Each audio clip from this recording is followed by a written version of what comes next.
welcome to AA. I'm Amy. And I'm Ashley. And today we're going to be showing you how to cook Arctic char, a delicious fish, not unlike salmon, which can be found in the Arctic regions surrounding the North Pole. While we cook, we're going to provide you with some insight into the ecology of Arctic char and why it's such an important staple in the communities of the Great White North. We're also going to compare it to its similar species, the Dolly Varden char. So Ashley, tell me how to distinguish an Arctic char from our other fishy friends. Well, Amy, the Arctic char Salvelinus alpinus has a body shape that closely resembles a trout, but that's where the similarity stops. Char has a dark-colored body with light spots, as opposed to trout that has light-colored bodies with dark red spots. The pectoral, pelvic, and anal fins of the char also have distinct white or cream-colored edges. They are often confused with the Dolly Varden char, but can be distinguished by their larger spots, a slimmer caudal peduncle, and a more forked tail, as well as being a bronzy yellow color as opposed to the Dolly Varden's more greenish body. Oh wow! Do all char look the same, Ashley? In fact, they do not, Amy. Their color can vary based on their habitat, locality, sex, and the time of year.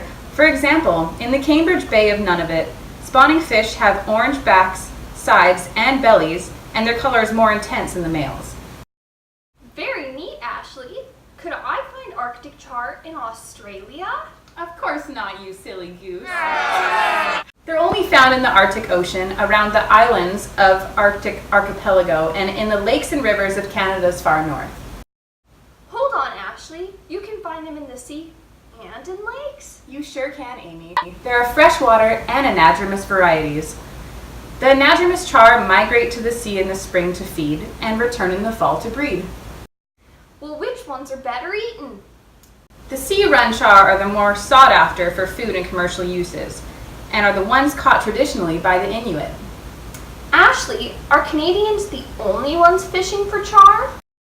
They are not, Amy. Char also farms in Iceland, Norway, West Virginia, and Ireland. Traditionally, Inuit also trap the fish in stone weirs and spear them.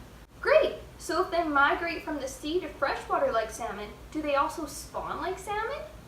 Not quite, Amy. They do in fact spawn in fresh water, but their spawning season is from around October to February. And while they lay their eggs in redds, just like salmon do, they don't die immediately after spawning. And an interoperus, which means they return to lay their eggs a year after. Great! So no yoking and croaking here. No Milton and Tilton for these guys. And speaking of food, what do these little guys enjoy munching on? Well, again, it really depends on their location, but freshwater adults feed on smaller fish and bottom organisms, as well as snails and clams, while fish at sea also enjoy small fishes and other invertebrates. And if you don't mind me asking, Ashley, what is the conservation status of these beauties? Well, Amy, research on Arctic char has been going on since the 1970s, and they have recently added as an environmental sustainable choice for consumers. Some of the conservation efforts including instituting minimum gill net mesh size, total harvest levels, and community-based monitoring. However, while management of these fisheries is complicated by the lack of harvesting data, the widespread distribution and biological complexity of Arctic char, current levels of exploitation are likely sustainable. Woo! We certainly have learned a lot so far, haven't we, Ashley? How about wrapping it up with some fun facts? We sure have, Amy. Did you know that Arctic char is the only freshwater fish found that far north in Canada? I did not. Did you know that Arctic char is also sold under the names alpine char and iwana? No, that is so cool. How about that in winter, wild Arctic char gather close in small pockets of unfrozen fresh water? Wow, how cool. Have you heard that in the 1930s, professional fishermen in Novoya Zemlya are believed to have caught char up to 1 meter in length and 16 kilograms in weight? Whoa, so cool. That's right, they are cool because they live in the Arctic.